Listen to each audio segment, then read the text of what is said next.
आगे बढ़ते हैं। अब बात आती है पीएम और काउंसिल ऑफ मिनिस्टर की।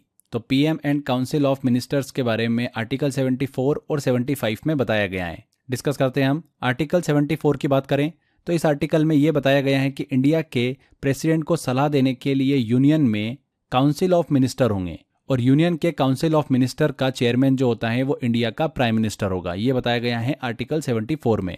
आर्टिकल 74 के सब क्लॉज 2 में क्या बताया गया है कि जो प्रेसिडेंट होगा वो पुनर्विचार मतलब रिकंसिडरेशन के लिए काउंसिल ऑफ मिनिस्टर की एडवाइस को वापस लौटा सकता है। मान लो कि काउंसिल ऑफ मिनिस्टर ने प्रेसिडेंट को एडवाइस दी कि एक स्पेसिफिक बिल पर उनकी अप्रूवल दी जाए, लेकिन प्रेसिडेंट को लगता है कि उस बिल में कुछ गलतियां हैं या फिर देश हित में नहीं है, तो प्रेसिडेंट एडवाइस कर सकता है रिकंसिडरेशन के लिए काउंसिल ऑफ मिनिस्टर के पास वापस भेज सकता है ताकि वहां से उस पर दोबारा विचार किया जा सके। तो ये आर्टिकल 74(2) में बताया गया है। नेक्स्ट आता है आर्टिकल 75।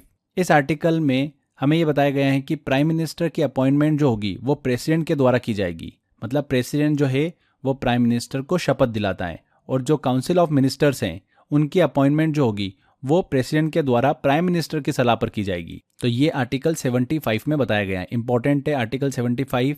आर्टिकल 74 का सब क्लॉज 2 जो मैंने अभी आपसे डिस्कस करा रिकंसिडरेशन वाला, वो भी एग्जाम में पूछा गया था। आगे देखिए, भारत के प्रधानमंत्री के कार्यों को, वर्क को डिस्कस करते हैं हम। प्राइम मिनिस्टर जो होता है वो भारत सरकार का, इंडियन गवर्नमेंट का प्रथम अधिकारी होता है। मंत्रिपरिषद की बैठकों की अध्यक्षता करता है। भारत सरकार की नीतियों को बनाने का काम करता है। मंत्रिपरिषद की नियुक्ति में राष्ट्रपति को सलाह देता है। राष्ट्रपति एवं मंत्रिपरिषद के बीच एक ब्रिज की तरह काम करता है प्राइम मिनिस्टर।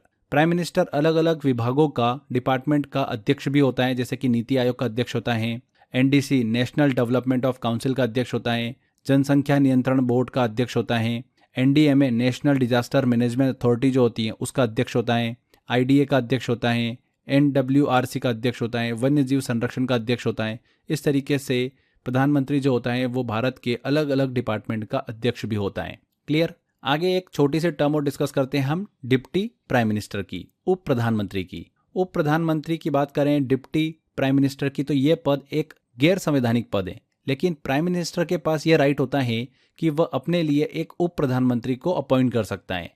इंडिया के, ध्यान रखिएगा, सबसे पहले उप प्रधानमंत्री सरदार वल्लभ भाई पटेल थे। 1947 से 1950 तक रहे थे।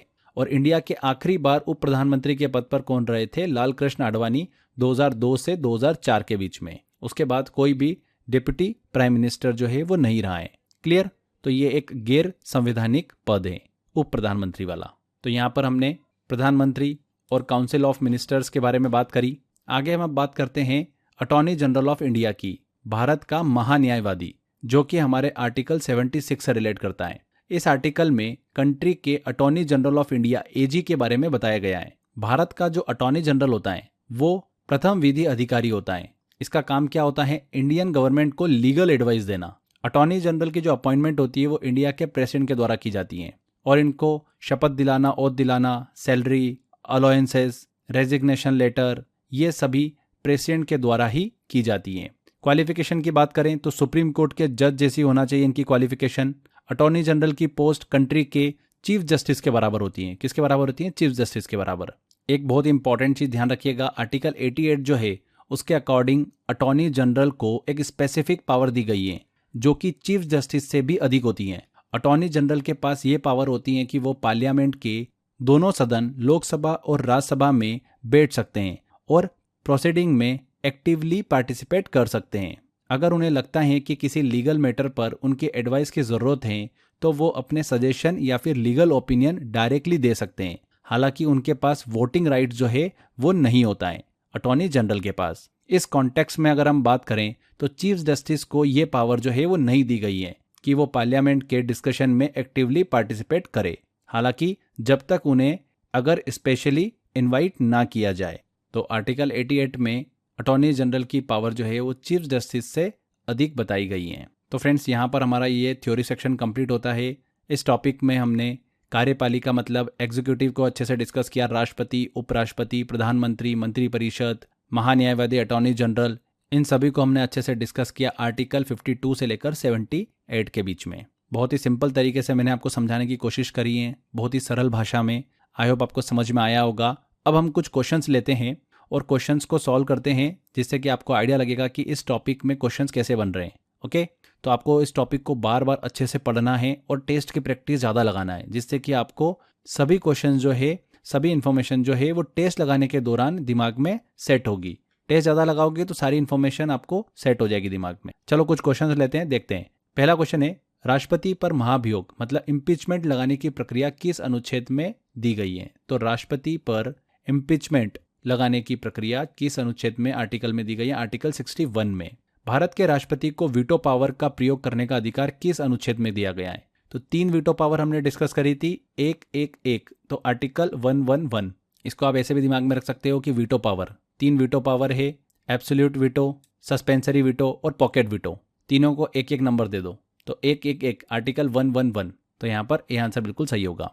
अगला क्वेश्चन आता है, राष्ट्रपति की सैन्य शक्तियां किस अनुच्छेद में वर्णित हैं?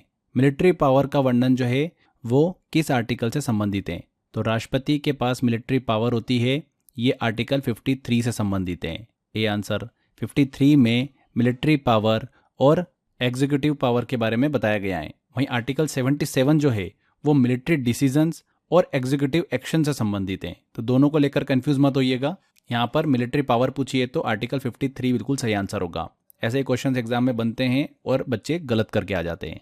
अगला क्वेश्चन लेते हैं, राष्ट्रपति के विरुद्ध महाभियोग मतलब इम्पीचमेंट प्रस्ताव किसके द्वारा लाया जा सकता है? लोकसभा, राज्यसभा, सुप्रीम कोर्ट या फिर संसद के किसी भी सदन के द्वारा?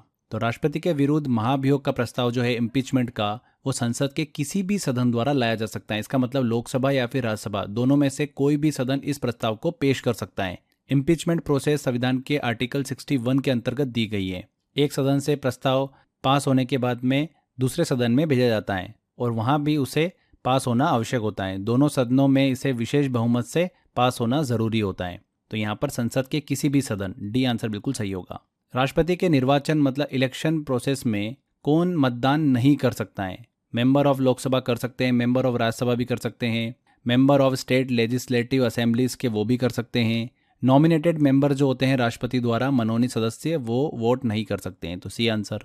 प्रधानमंत्री के सलाह पर इनमें से किसकी नियुक्ति होती है? तो प्रधानमंत्री की सलाह पर राष्ट्रपति नियुक्त करता है मंत्रिपरिषद को, काउंसिल ऑफ मिनिस्टर्स को। C answer.